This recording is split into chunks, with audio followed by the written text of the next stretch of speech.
Boa noite, Raul. Boa noite, tudo jóia?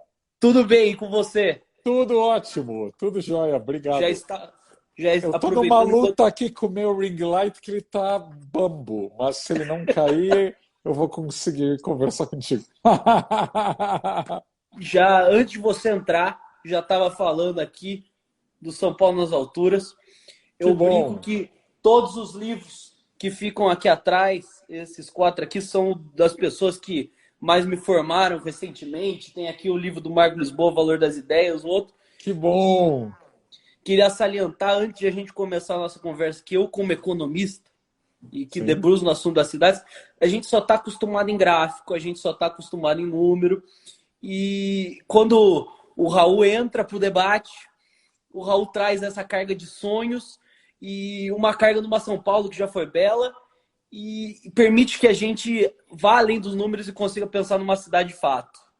Que bom, obrigado. Não, eu estou honrado porque eu vi que o Marcos Lisboa já participou aqui dessas lives, Helena Landau, então eu sou um pequenininho perto deles, mas vou tentar dar minha contribuição.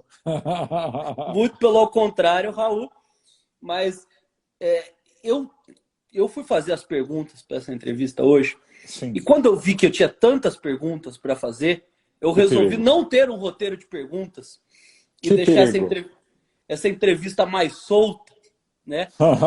E a primeira coisa que eu queria te falar, eu sou um caipira de Botucatu, você é um Perfeito. caiçara de Santos, Isso mesmo. e se mudamos para São Paulo, adotamos São Paulo como a Verdade, cidade do nosso coração.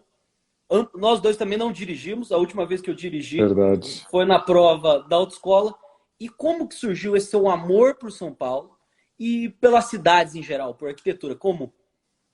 Olha, eu acho que boa pergunta. Como surgiu? Eu sempre gostei de caminhar, sempre gostei de andar muito e vendo, registrando o que eu via.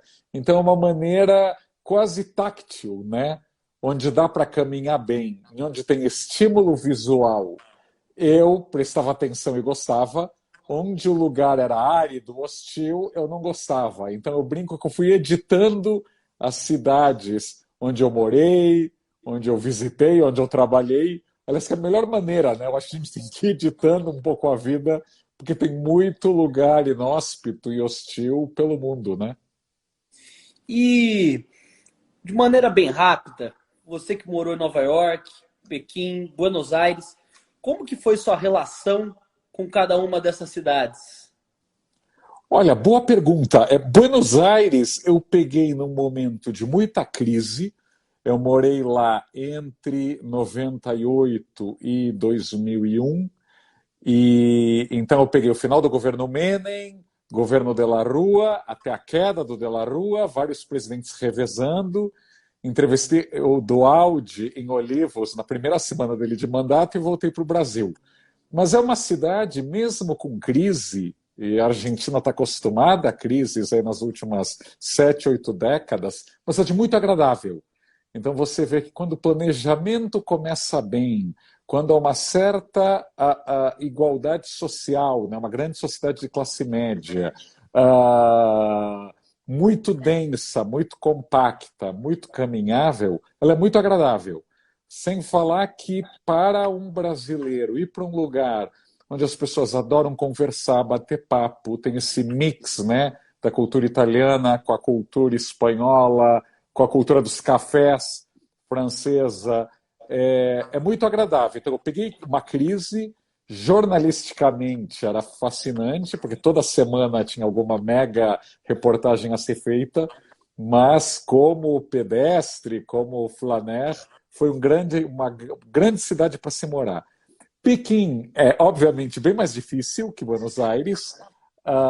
É uma cidade muito grande, desenhada nas últimas décadas, inspirada num modelo soviético, então avenidas muito largas, lugar literalmente para marchas militares, para demonstração do poder, para tentar evitar aglomerações e protestos, né, especialmente depois da Praça da Paz Celestial.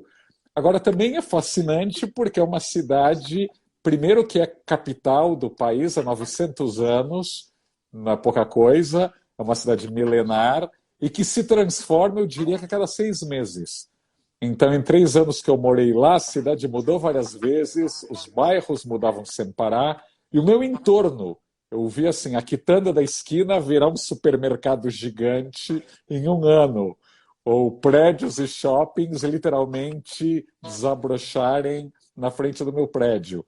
Então, você acaba aprendendo muito e até compartilhando os temores dos chineses em favelizar suas cidades, em criar cidades caóticas. Aliás, eles me falavam com todas as letras, né?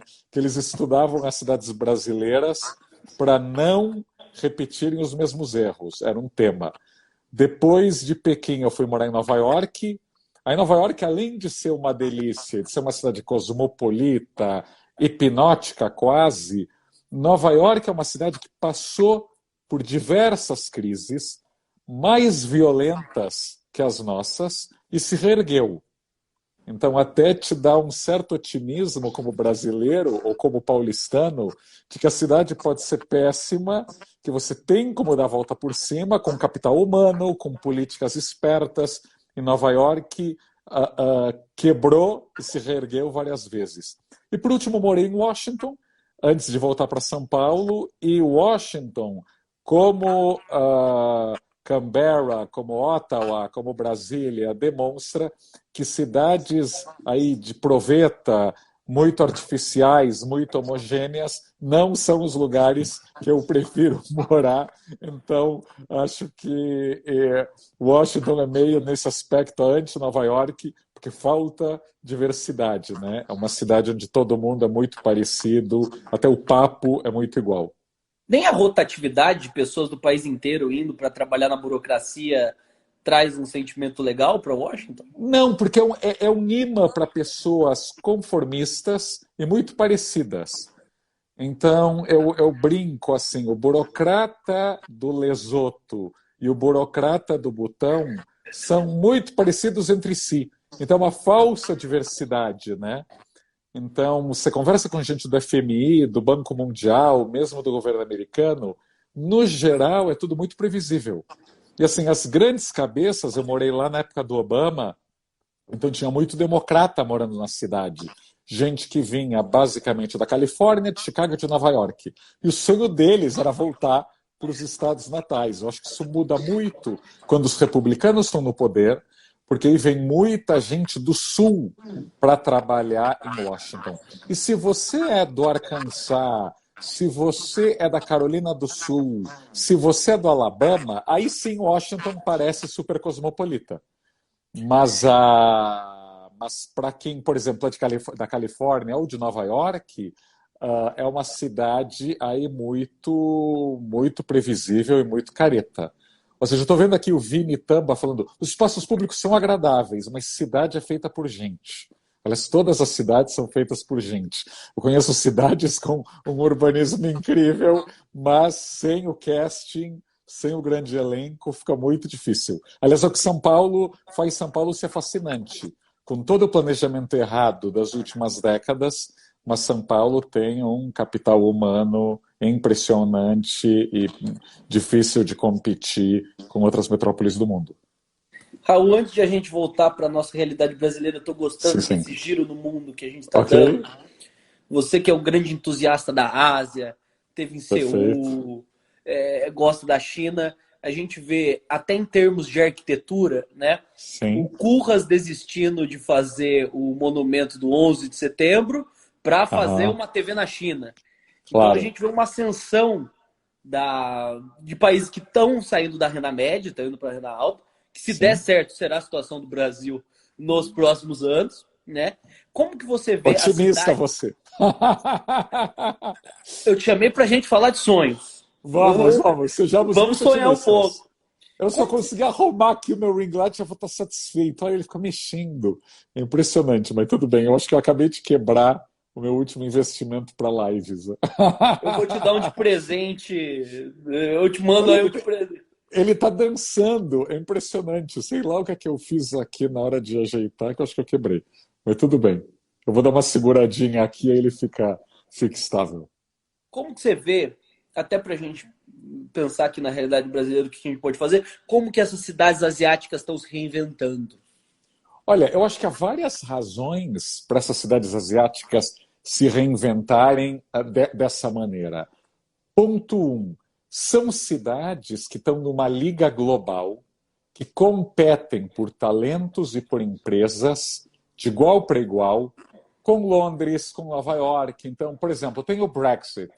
Então você já sabe que centenas ou milhares de pessoas do mercado financeiro vão deixar Londres para morar em outros lugares do mundo. Então, Singapura, ou Hong Kong, ou Tóquio, ou Seul estão competindo por essas pessoas. Então, há um investimento cada vez maior de serem cidades bilíngues. No caso de Singapura, né, todo mundo já é bilíngue, e Hong Kong quase todas. Então, há uma tentativa de você atrair talentos e atrair sedes de empresas. Eles sabem que o Vale do Silício, na hora de criar uma filial para a Ásia, aonde será essa filial? Então, é uma disputa. Que Shanghai participa, que Guangzhou participa, Seul, Singapura, Hong Kong e algumas outras que estão surgindo, né? No caso do Oriente Médio, Dubai. Então, essas cidades asiáticas sabem que para atrair talentos, além de serem bilíngues, além de terem aeroportos muito bons, conexões, etc., tem que ser lugares vibrantes que atraiam esse executivo jovem californiano, no caso do Vale do Silício, com altos salários. E agora, eu vou fazer o que aqui? Então, o aeroporto é um grande cartão de visitas, a saída do aeroporto até a cidade não pode ter muito trânsito, e a arquitetura é a primeira impressão. Então, Pequim, aliás, usou muito isso durante a Olimpíada, né? O aeroporto desenhado pelo Norman Foster é impressionante. A comunicação entre o aeroporto e o centro da cidade é feita basicamente em 15 minutos. Isso numa cidade de mais de 20 milhões de habitantes. Em 15 minutos você está no centro de Pequim. E então, para você atrair essas pessoas, há vários, eu diria, quesitos, né? Por exemplo, Singapura já era limpa, segura e arrumada, mas era considerada chata. Era considerada não muito criativa, um lugar que os jovens não estavam loucos para morar. Você pega a última década em Singapura, eles fizeram jardins botânicos impressionantes, eles investiram... Primeiro, eles levaram o Fórmula 1 para lá, né? Torneio de tênis, Grand Slam, Open, etc. Shows, né? Grandes arenas foram criadas para levar a Beyoncé, para levar a banda de rock, os artistas. Então, Singapura quer poder competir com Londres. E a arquitetura, de certo sentido, ela é esse cartão de visitas, e tem a questão da beleza, do estímulo visual, que é algo muito importante, e com a arquitetura vem o planejamento urbano. Eu acho que se você é um grande executivo de uma empresa que está olhando ali no mapa mundi aonde você vai instalar uma filial, você não quer um lugar que o aeroporto seja ruim, que os seus funcionários percam 2 horas no trânsito, que seja um bang-bang, que seja inseguro, que tenha sequestros, e etc, etc. Então, a Ásia, nesse aspecto, está fazendo algo muito rápido e muito novo. E eles têm a vantagem justamente de queimar etapas, né? Então, por exemplo, a infraestrutura de Nova York, onde eu morei, ela é uma infraestrutura envelhecida. Ou seja, é um metrô enorme que funciona 24 horas, mas velho, maltratado, bem maltratado, aliás. Aeroportos antigos e maltratados. Então, a infraestrutura de Nova York deixa muito a desejar. No caso dessas cidades asiáticas, tudo é novinho, novinho em folha. E aí uma obsessão com resultado e com gestão, né? O aeroporto de Seul, que normalmente compete com o de Singapura, são os 2 melhores do mundo, eles fazem qualquer aeroporto europeu ou americano se ajoelhar e ficar às lágrimas. Porque são aeroportos onde você, do momento que você chega, pega a mala, vai embora, você não gastou 20 minutos. Mas eles são feitos para impressionar. Então eles têm uma gestão muito, muito moderna, porque eles sabem que eles têm essa responsabilidade de atrair o mundo para eles. E Raul, falando o que você estava pensando, eu estava pensando no contexto latino-americano nosso. A Sim. gente não tá, a gente não consegue fazer o trem chegar na porta do aeroporto de Guarulhos. O cara sai lá de Guarulhos, vê aquela maravilha que é a nossa marginal Tietê, aquela coisa bela, né? Por que você acha que isso não está acontecendo no Brasil? Por que você não vê esse processo na América Latina de pujança? Olha, eu acho em alguns lugares da América Latina você vê grandes avanços, acho que é um tema. Eu acho que no Brasil o principal motivo disso é uma elite extremamente provinciana, monoglota, inculta, que nem sabe que essa competição está acontecendo. Então, precisou de gente na China, ou em Singapura, ou em Seul, que tenha ido estudar nas grandes universidades americanas, que tenha ido estudar ou trabalhar em Londres, que trabalhe para multinacionais e que vá sabendo e conhecendo esses desafios. O que eu brinco nessas coisas para você ticar para ser uma cidade internacional. A nossa elite, além de monoglota, ela conhece Miami, Orlando e Nova York para fazer compras. Aliás, eu lembro de estar em universidades aí americanas pelo meu trabalho e eu vi assim comitivas de empresários brasileiros, comitivas de professores brasileiros e falavam juntos falando português. Ou seja, nem aproveitavam o momento para fazer network. E eu vi os chineses e os indianos, no caso dos chineses, com muito mais sotaque e mais dificuldade com o idioma que a gente, estavam lá enfrentando a sua timidez e distribuindo cartão, lá com as duas mãos tal, e distribuindo cartão. Então, esse nosso provincianismo cobra um preço muito alto na construção das cidades. Né? A gente construiu Minhocão anos depois de Nova York e São Francisco terem proibido viadutos elevados cortando áreas residenciais. Ou seja, se a nossa elite daquela época conhecesse Nova York, né, uma cidade tão perdida quanto Nova York, pelo menos poderiam ter se perguntado: olha, o Minhocão pode destruir áreas residenciais centrais, que era o que a Jane Jacobs falava em lá Nova York, ela que liderou o movimento para proibir o Lower Manhattan Express, que era aquele viaduto que cortaria e destruiria o Soho, o Village, o Lower East Side. Então, as cidades asiáticas hoje, elas são o que são porque é uma elite muito internacional morando nelas e que sabe exatamente com quem eles estão competindo. Aqui você pode conversar com os prefeitos das maiores cidades, eles não sabem com quem estão competindo. Aliás, eles mal sabem Que estão que. competindo. Eles mal sabem que a cidade do Panamá tem um aeroporto hoje com muito mais conexões que qualquer aeroporto brasileiro, porque o Panamá criou um hub que poderia ter sido em Manaus, poderia ter sido em Fortaleza, ligando a América do Sul à América do Norte. Mas a gente deixou essa oportunidade passar. Então, mas eu digo que isso está presente na academia, no poder público e no empresariado, algo da sociedade brasileira. Nós somos pouco lidos, pouco viajados e vamos pagar um preço muito alto. A gente já paga, né? Assim, quando você tem uma elite que está semanas falando de cloroquina, porque ainda não sabem que até Trump e companhia já trocaram o disco, é porque essas pessoas não leem sequer, sei lá, Economist ou New York Times, né? E elite é elite no mundo inteiro. Eu não estou falando de classe média americana tampouco lê muito, ou a classe média chinesa. Agora, a elite americana ou a elite asiática estão fazendo coisas que a nossa nem sonha. Pegando o gancho das elites Sim. e pegando o gancho do São Paulo nas alturas, Oba, meu livro, O Merchan. eu tacho jurado, não tinha Sim, segundo grau isso. e fez coisas frondosas e lindas no nosso centro de São Paulo. Né? Verdade, A verdade. gente pega o que mudou daquela cidade que você relata no livro, daquela cidade do Copan, aquela cidade da criatividade, aquela cidade da imigração que se perde na mediocridade. A nossa elite piorou ou tem outros fatores?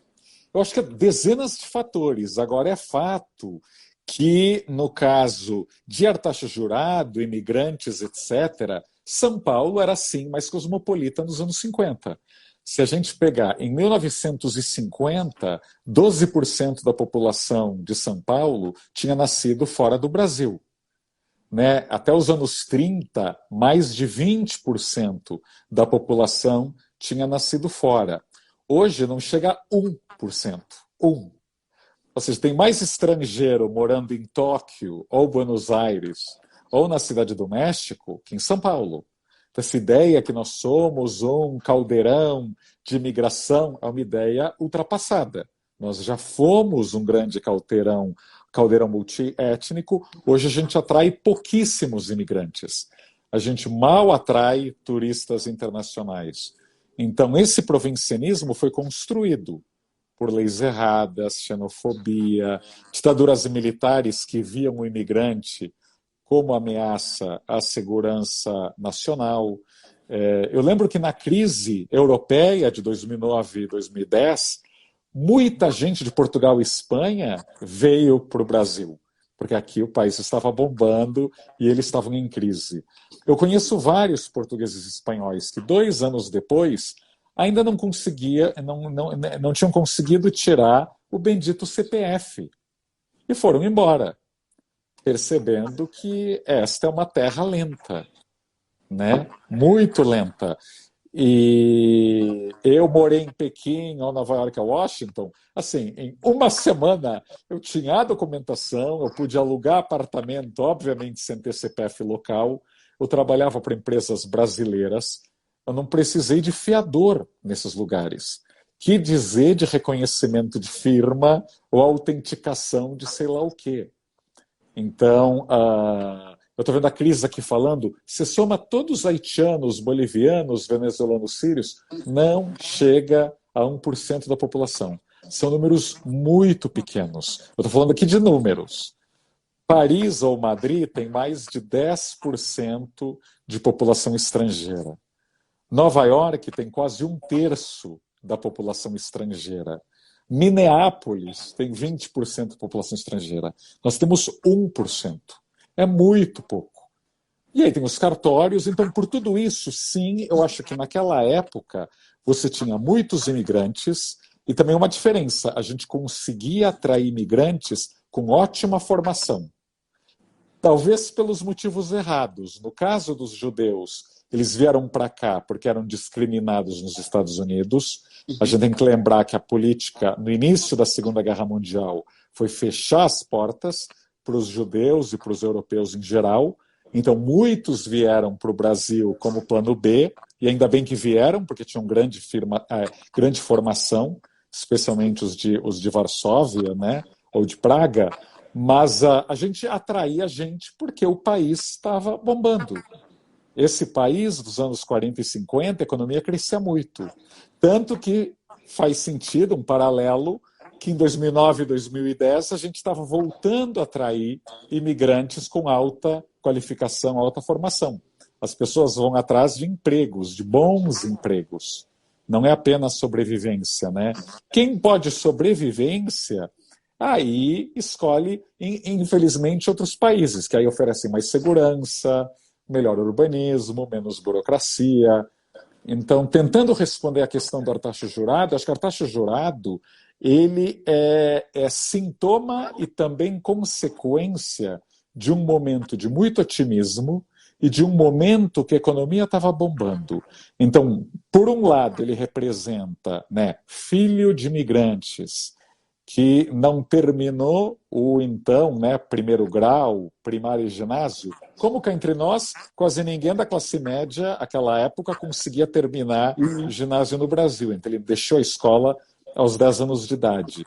Mas o Artaxo ascendeu socialmente. Era algo que aquela sociedade paulistana permitia para um filho de imigrantes espanhóis da Zona Leste.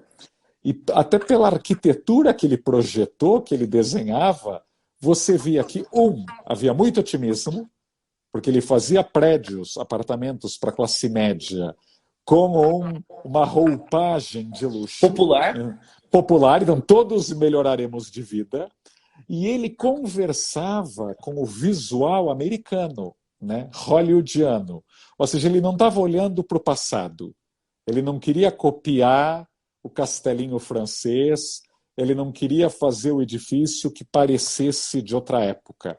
Ele queria fazer a coisa mais moderna possível, né? Eu brinco, quando você olha para o edifício Viadutos, aquele salão de festas no topo, Parece parece uma nave espacial, né? claro, parece o disco voador dos Jetsons, com uma diferença. Aquele salão de festas é pré-Jetsons. O desenho Jetsons surgiu depois do edifício Viadutos. Então, a questão do espírito da época. O Artacho estava no espírito da época. Claro, ele devia ir muito ao cinema, aliás, a filha dele me disse isso, ele ia muito ao cinema, ele lia muitas revistas importadas, então ele foi absorvendo essa cultura visual exterior. Pensa na elite brasileira de hoje, que ainda está nos castelinhos. Então, o Artacho, que estudou até os 10 anos de idade, estava mais informado sobre as tendências arquitetônicas do mundo nos anos 50 do que muitos milionários brasileiros hoje, que vêm a algum condomínio cafona em Orlando e querem replicar por aqui. Aproveitando a nossa genealogia da elite brasileira, que eu tô adorando isso aí. Vamos um pouco para a questão de planejamento urbano e o debate urbanístico que a gente tem no Brasil, né? Eu acho que muito do que a gente vê, que a gente construiu na década de 50 e 60, não seria construído hoje, né? Por uma série de limitações que a gente tem por plano, dogmas, clichês no debate urbanístico. Eu tô errado ou o debate, a gente tem uma miséria no debate urbanístico brasileiro?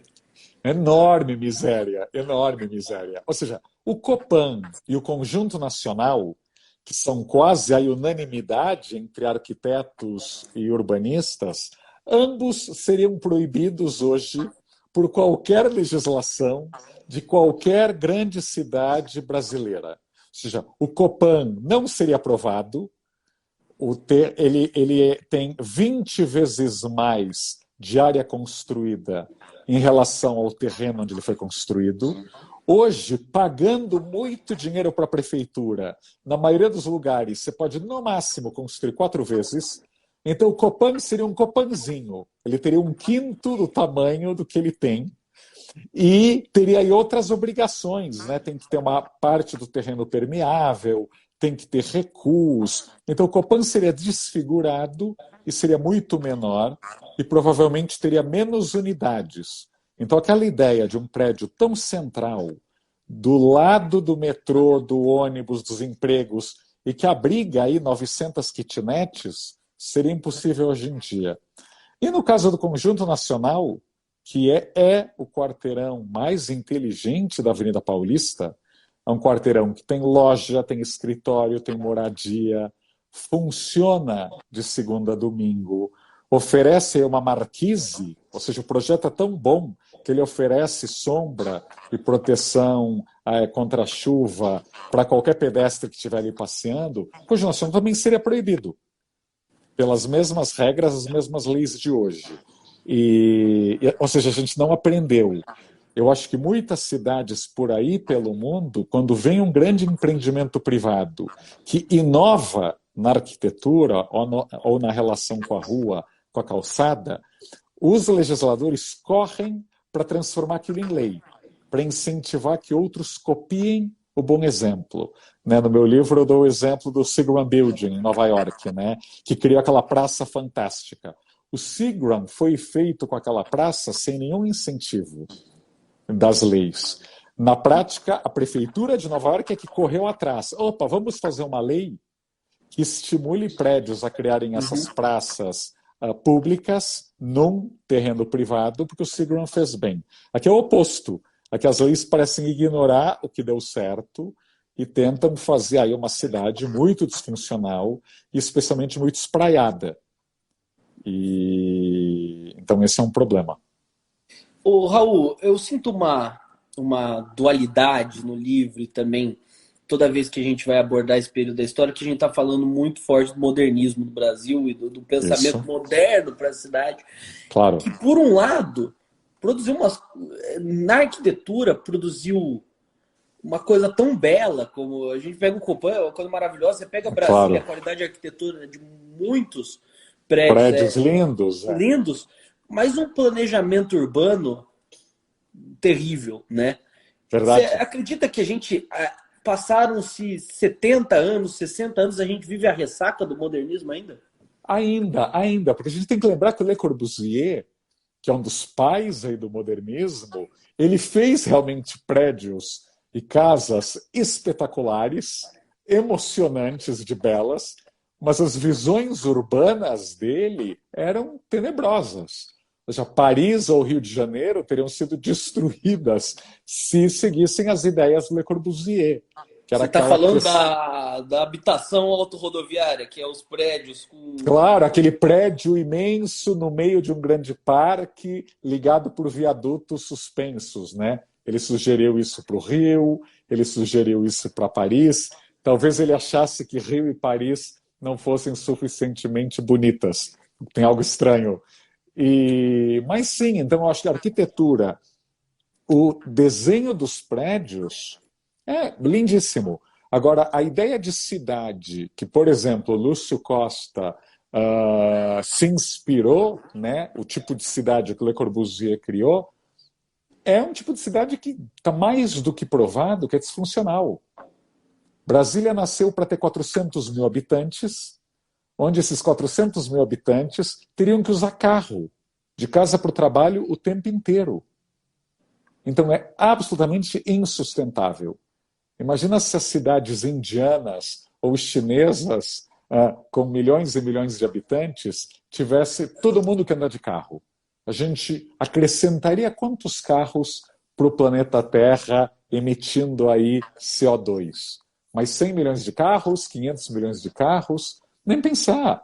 O G. Bonelli aqui está lembrando da Barra da Tijuca. Mesma coisa, a Barra da Tijuca também foi projetada pelo Lúcio Costa, 10 anos depois do Plano Piloto de Brasília, e os textos que ele escreveu sobre a Barra da Tijuca dobravam a aposta.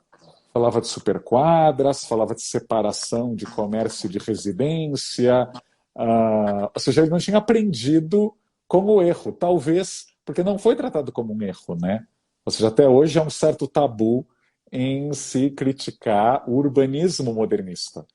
E por isso que eu acho que o debate urbano no Brasil é muito pobre, porque há muito medalhão, há muito tabu, há muita gente para se homenagear, há muita gente que você não pode criticar. Assim, eu me sinto confortável em criticar, porque além de jornalista, então jornalista é cético por natureza, eu não estou no mundo, eu não trabalho como arquiteto, mas eu fico imaginando o drama entre os arquitetos de quem queira ser ovelha negra ou de quem queira discordar desses dogmas. Há um discurso muito dogmático ao projetar os planos diretores, ao projetar, ao decidir as leis, né? A gente tem que lembrar que todos esses planos e zoneamentos de São Paulo das últimas décadas foram escritos por arquitetos. Não culpem PMDB, PT, PSDB. Arquitetos escreveram. E escreveram aí com ideias muito erradas. Porque também se aplica, os arquitetos também são elite, temos que lembrar isso, né?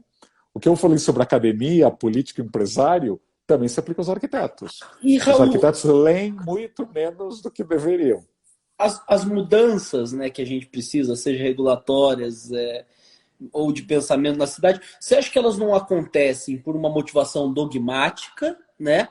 Ou por uma motivação puramente econômica, que ó, se a gente muda essa regra, vai ter oferta de gente, meu patrimônio vai dilapidar, vai ter gente morando aqui do meu lado, eu não quero isso. Você acha que é o quê? É dogma, é economia, não no meu quintal? O que você acha? Eu acho que há dezenas de motivos, né? Assim, se fossem poucos motivos, teria sido mais fácil para se desarmar essa bomba. Eu acho que um motivo, o mercado imobiliário, especialmente nas últimas décadas, construiu com tamanha baixa qualidade, esse é o termo, que você acaba reforçando o discurso do não no meu quintal, que não quero nenhum prédio perto de mim.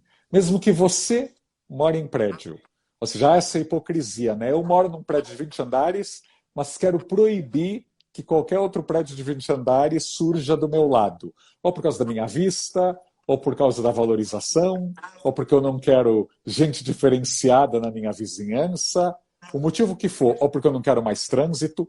Então, o mercado imobiliário, ao produzir muitas coisas de má qualidade, que de fato foi piorando a qualidade dos bairros, você reforça uma atitude, de certa maneira, exclusivista, bastante segregada, de não quero ninguém perto. E como quem tem mais poder de lobby para fazer as leis ou para impor suas vontades estão nos melhores bairros, o que você faz? Que a população dos melhores bairros não cresça. O que cresce é nas margens, nas periferias. Então você vê da zona sul do Rio, que apesar de parecer muito densa, aquelas dezenas e dezenas e dezenas de prédios com um apartamento por andar, então não é densa. Estou falando de Leblon e Ipanema, ou aqui em São Paulo, onde a gente tem bairros como Pacaembu, Jardim Europa, Jardim América, Alto de Pinheiros, que sofrem há pelo menos 20 anos aí de perda de população, mas aí de você se pensar em criar uma vila de casas ali, ou até um predinho de 3 andares, ou colocar comércio. Por Eles sinal, querem quem está nos blindar. assistindo ou escutando pelo podcast, vejam o último post do Raul, feito no dia 20 de maio, que ele ilustra isso de uma maneira muito bela, das vilas de casa. Obrigado. Então, o que acontece então, essa elite, ela não quer dividir as poucas áreas de São Paulo onde há infraestrutura, onde há bom transporte e que estão perto de empregos. Né? Ou seja, o centro expandido de São Paulo tem 2 milhões de habitantes. 2. O que quer dizer que 10 milhões de paulistanos estão longe de tudo. Porque 70% dos empregos da cidade estão no centro expandido. 70%. Então, se você mora na Zona Leste, na Zona Norte ou na Zona Sul, você tem que se contentar com 30% dos empregos, onde está aí 80% da população. E o discurso é sempre levar os empregos para lá e não trazer as pessoas para cá. Claro, né? Porque aí que tá. Por isso que é uma discussão muito complexa, porque nesse aspecto, esquerda e direita se unem. Não há diferença entre a senhora quatrocentona dos Jardins e o desembargador do Pacaembu, que não querem mais vizinhos, do professor intelectual que mora na Vila Madalena, do Baixo Augusta, que também não quer prédio. Então, essa maneira... Se você vai para Nova York, as áreas mais centrais e mais disputadas são muito densas. Se você quiser sossego e espaço, você vai morar longe. É um trade-off, é uma troca. Se você quer morar no meio de tudo, em Paris você vai acabar morando no apartamento de 20 a 30 metros quadrados. Ou em Tóquio, ou em Madrid. Você quer morar numa casa grande? Aí você vai para a periferia de Madrid, para Moraleja. Ou vai morar num lugar distante. Para Cris Hell, que está falando do Butantã. O Butantã tem uma densidade que é 1/5 da densidade, 1/5 de Aricanduva, de Sapopemba, de Paraisópolis. Então, justamente, a gente tem bairros centrais, ou seja, a gente faz uma estação de metrô no Butantã, onde quase não mora gente. A gente tem uma estação de metrô no Sumaré, onde quase não mora gente. A estação de metrô Vila Madalena, até há pouco, era cercada de casinhas. Agora, onde há milhões de paulistanos se acotovelando, aí não tem estação de metrô. Isso é profundamente injusto. A conta que eu tinha feito com um texto que eu publiquei no Caos Planejado é que a densidade de Paraisópolis é 12 vezes maior que a densidade do Morumbi. Então, assim, claro, é uma coisa absurda. É que o Morumbi é mais denso, e o Morumbi é mais denso do Butantã, né? Porque o Morumbi ainda tem prédios e etc. Mas a pergunta que eu ia fazer é que sempre quando a gente traz esse negócio que São Paulo não é pouco densa, chega o pessoal fala, não cabe mais gente, uma cidade densa é ruim. Você pode explicar de uma maneira bem rápida para o público que resiste a essa ideia que a densidade é boa, que salva o meio ambiente, que deixa a moradia mais barata? Isso aí, qual é a sua visão da densidade? Olha, tentando aí simplificar para deixar de uma forma clara, né? Nova York, Paris ou Barcelona, as três são muito mais densas que São Paulo, elas emitem muito menos CO2 na atmosfera que cidades em onde todo mundo tem uma casa com quintalzinho. Então, Los Angeles, por exemplo, que é supostamente uma cidade super verde, né, uma espécie de jardins dos Estados Unidos, Los Angeles é a cidade com mais poluição, com mais congestionamento, de onde os americanos mais tempo passam no trânsito. A segunda pior é Washington. Washington, apesar dessa coisa, todo mundo fala do verde, a gente tem que lembrar que 5 milhões de pessoas moram na grande Washington. Então, bota a viagem de um lugar para o outro, e em DC tem 600 mil habitantes só. É o plano piloto deles. Então, há uma multidão ao redor, e aí muita viagem, muita viagem, muita viagem. Ou como o João Melhada aqui está falando, eu já roubei essa frase dele algumas vezes, as selvas de pedra liberam espaço para selvas de verdade. Se você vai espalhando as cidades sem fim, ou seja, se você permitisse que São Paulo fosse crescendo para os lados e não para cima, você vai destruir a Serra do Mar. Aliás, como a gente já destruiu uma boa parte. Você vai destruir o verde. Quanto mais compacta, né, a densidade de Barcelona é o dobro da de São Paulo. E por ser tão densa, é normal que o barcelonês possa fazer as coisas a pé, possa usar o transporte público para ir ao trabalho, ele tenha um restaurante, uma academia, uma lanchonete, os serviços básicos, num raio de 15 minutos. Aliás, que até é o tema, uma promessa da prefeita de Paris, a Anne Hidalgo, de fazer a cidade de 15 minutos. Que todo mundo tenha as suas necessidades ao redor de casa. Em São Paulo, até bairro rico, você tem que pegar carro para ir numa farmácia. Não faz Se o eu estou no menor Jardim sentido. Europa, eu preciso pegar o carrinho para ir no São Marché, lá da São Gabriel, 15 minutos. Claro, esse post mesmo que você comentou, que eu fiz sobre o Pacaembu, aliás, antes Teve do do Pacaembu post das também lá atrás. vilinhas, eu fiz um post sobre o Pacaembu. E aí sempre vem aquelas respostas, eu tenho que admitir, meio clichê, somos o pulmão da cidade. Primeiro que isso é mentira, né? Ou seja, O o Parque pulmão do é Parelheiros Estado... que vocês estão destruindo. Claro, e o Parque do Estado, na nossa periferia, tem muito mais verde que o Pacaembu inteiro junto, ou o Horto Florestal na Zona Norte. Então isso é uma balela total. Agora, se todo morador do Pacaembu anda de carro de manhã, de tarde, de noite, então não é ecologicamente responsável. Não é bacana com o meio ambiente. Isso é uma baita hipocrisia, você desmonta isso rápido, até porque você vê algo visual. Os moradores saem de carro para qualquer coisa. Então tem algo muito errado. E ainda respondendo o que você falou, verticalização nem sempre é sinônimo de densidade. Então não adianta fazer um monte de prédio como em Moema, onde os apartamentos são enormes e pouquíssima gente mora naqueles prédios. Aí é o exemplo que eu dei nesse meu último post no Instagram. Ou seja, uma vilinha baixinha tem mais casa e mais morador que uma arranha-céu enorme que tem 15 apartamentos só. E que no máximo devem morar 30 pessoas naquele prédio. Então a gente também tem que saber. Por isso que o Copan é um grande exemplo. O Copan, a gente está falando de um prédio onde moram 3 mil pessoas, num terreno onde antes de ele ser construído, cabiam 100 pessoas. Então, se tinham 100 pessoas ali e hoje tem 3 mil, você de fato adensou. E se permite que 3 mil pessoas morem perto de tudo. No fim das contas, você vai perceber como isso é bom para a infraestrutura urbana. Imagina quanto o metrô de São Paulo teria que se expandir se a gente fosse espraiando, espraiando, espraiando as cidades. Só que a gente ainda não aprendeu isso. Então você vê até cidades médias do Brasil, Ribeirão Preto é um grande exemplo, né? Condomínio fechado, condomínio fechado, condomínio fechado, todo mundo andando de carro. Então o mau exemplo persiste. Não, perfeito. E Aliás, sempre outra coisa que João, eu vou pegar aqui, eu vou pegar emprestado aqui do João Melhado, ele está falando dos prédios ao lado do Ibira, né?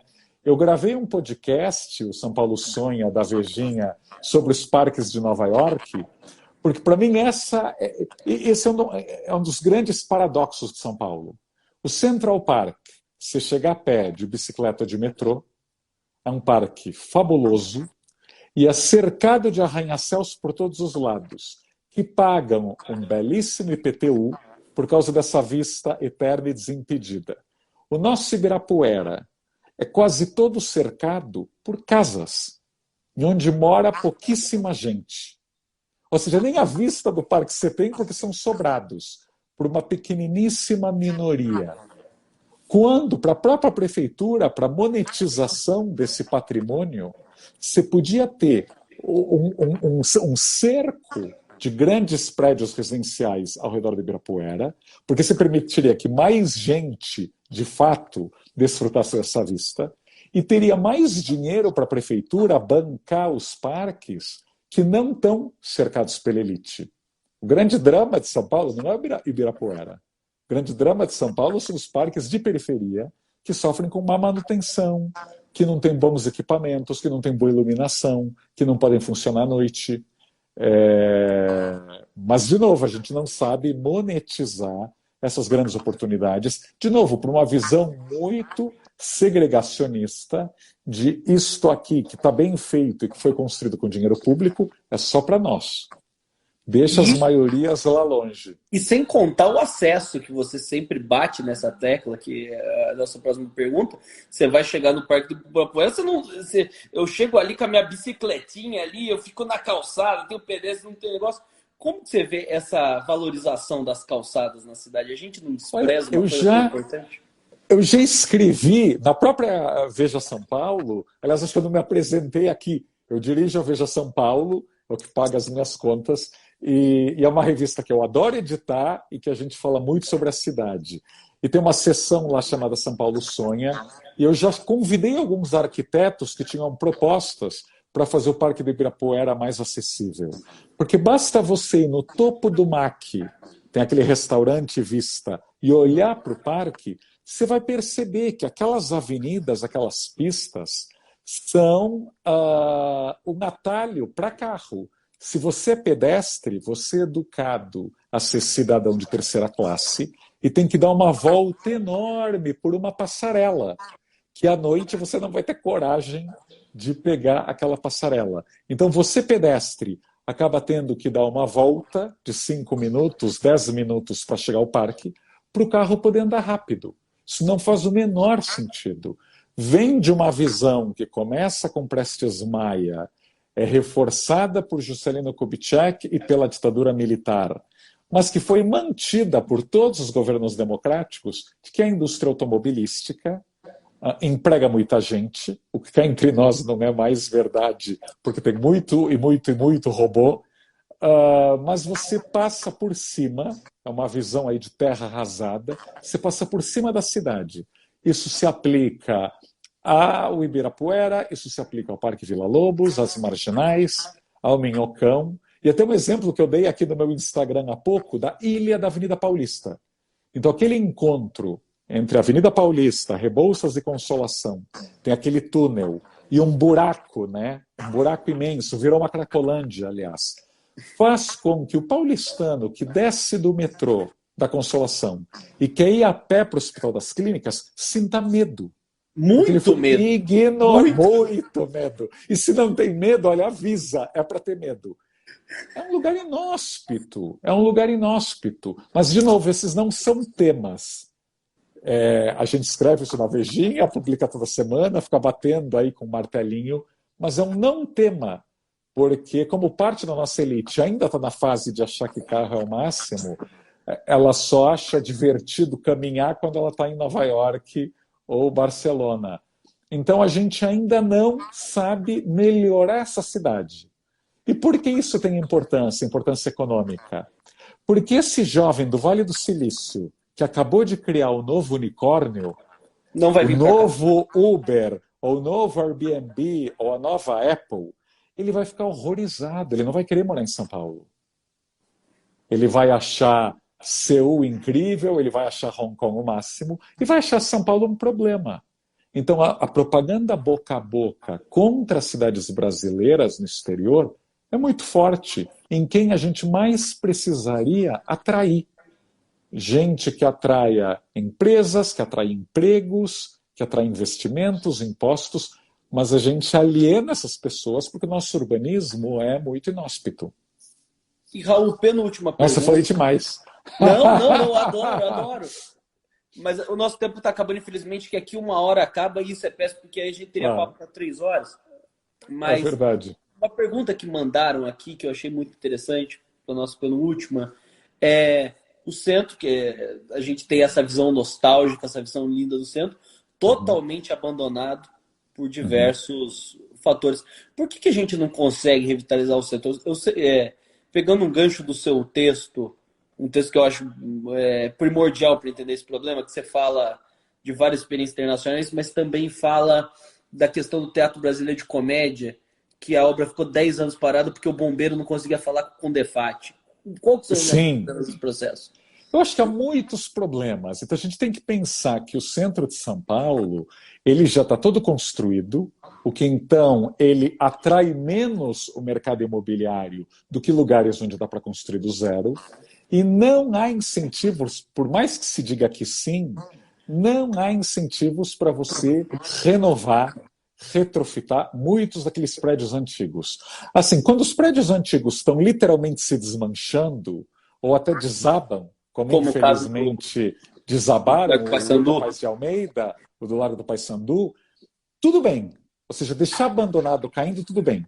Agora, se você, investidor, comprar e falar, olha, eu quero fazer lofts aqui, ou eu quero colocar empresas aqui, aí vão surgir 50 especialistas que vão te exigir, olha, mas tem que se raspar a parede 40 vezes para descobrir qual é a cor original. Ou olha, essa janela, na verdade, foi feita com um material da antiga Sérvia e você tem que ir atrás. Então, ainda há um grau de burocracia pernóstica, muitas vezes, de gente que não sabe o preço do tempo. A gente tem que lembrar que a cidade de Matarazzo, aqui perto de onde eu moro, levou 6 anos para ter o início das suas obras aí aprovado pelos departamentos de preservação. Então, muitos departamentos de preservação jogam contra a própria preservação. O centro que ele mais precisa é de gente morando. O centro velho de São Paulo, chamado Triângulo, onde está a Bolsa de Valores, o Farol Santander, o Pátio do Colégio, quase não tem ninguém morando. Isso é um escândalo. Ninguém. Então, à noite é um deserto, mesmo pré-pandemia. E no Centro Novo, onde sim havia prédios residenciais, Centro Novo, entre o Anhangabaú e a Praça da República. Perfeito. Os calçadões, infelizmente, foram muito mal feitos, foram feitos de forma drástica e sem pensar em vias de escape. Então é muito difícil você convencer moradores onde não haja possibilidade de um carro num momento de emergência. Então, se você está viajando com malas, se está uma chuva pesada e você está voltando do supermercado, ou se a moradora tem 70 anos ou o morador quebrou o pé, ele não vai querer morar na área dos calçadões do Centro Novo.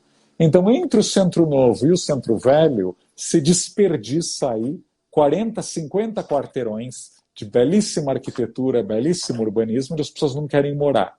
E se você só tem um funcionamento das 9 às 6, e ainda Cidade assim móvel. com muitos andares para cima vazios, exatamente pelo que a gente dizia, é muito caro reformar, muito caro restaurar, a internet ela é ruim, a infraestrutura é antiquada, então ainda é uma aventura. Claro, há pequenas bolhas, ilhas, a Praça da República, a Avenida São Luís, o próprio Copan, a Major Sertório melhorou muito nos últimos anos, mas são bolhas, e cá entre nós, bolhas hipsters. Aí, justamente, há tão pouca oferta desse centro arrumado e mais limpo, que acaba sendo quase tão caro quanto morar em bairros mais arrumadinhos. Se o centro todo fosse mais viável, ou seja, tivesse mais oferta, haveria preços aí bastante mais competitivos em tantas áreas do centro que ainda não tem, que quase não tem uso, né? Os arredores do Parque Dom Pedro estão vazios e abandonados, vizinhança do Glicério, Pátio do Colégio, como eu citei, e tantos outros que podia ter gente morando. É uma pena. E Raul, a última pergunta, que é uma pergunta que eu não podia deixar de fazer, é uma pergunta que eu vou ter o prazer de fazer. Espero que tenha Ah, sido meu a Deus. primeira e única pessoa a ter feito essa pergunta, que você faz para Ah, meu todo Deus. mundo. Qual é o seu sonho para São Paulo? Se você tivesse um poder, se você fosse o prefeito, a gente está vendo gente da política escutando aqui a gente, tal. Qual é o seu sonho em um projeto? Olha, eu sou muito concreto, né? Eu não gosto de falar de sonhos que eu acho que nunca serão resolvidos.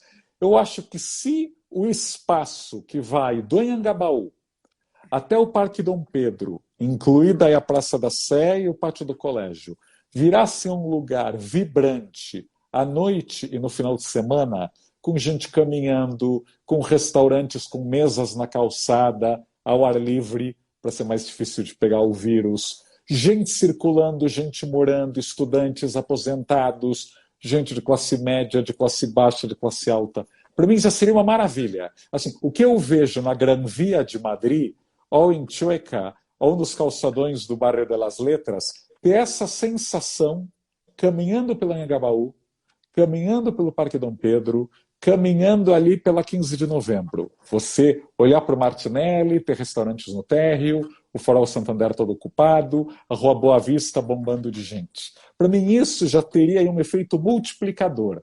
Quando você vai ao centro e vê algo que te fascina, você tenta imitar no bairro que você mora, por mais distante que seja do centro. Raul, perfeito. Foi uma entrevista fantástica aqui. A gente falou da elite, falou do debate que ainda é fraco, mas eu tenho certeza que agora, nessas próximas décadas, o debate vai melhorar muito por sua responsabilidade e Imagina. de todas as outras pessoas que vêm trazendo ideias de fora, que vêm trazendo tudo isso. Agradeço muito você estar aqui.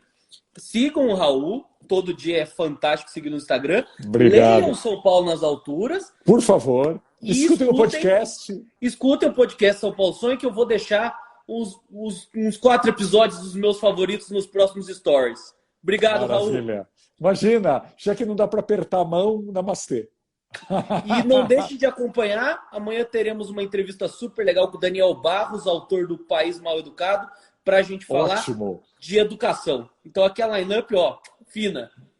Viva o Daniel. Boa. Obrigado, Raul. Boa noite. Obrigado, hein? Tchau, boa noite. Tchau. Até mais.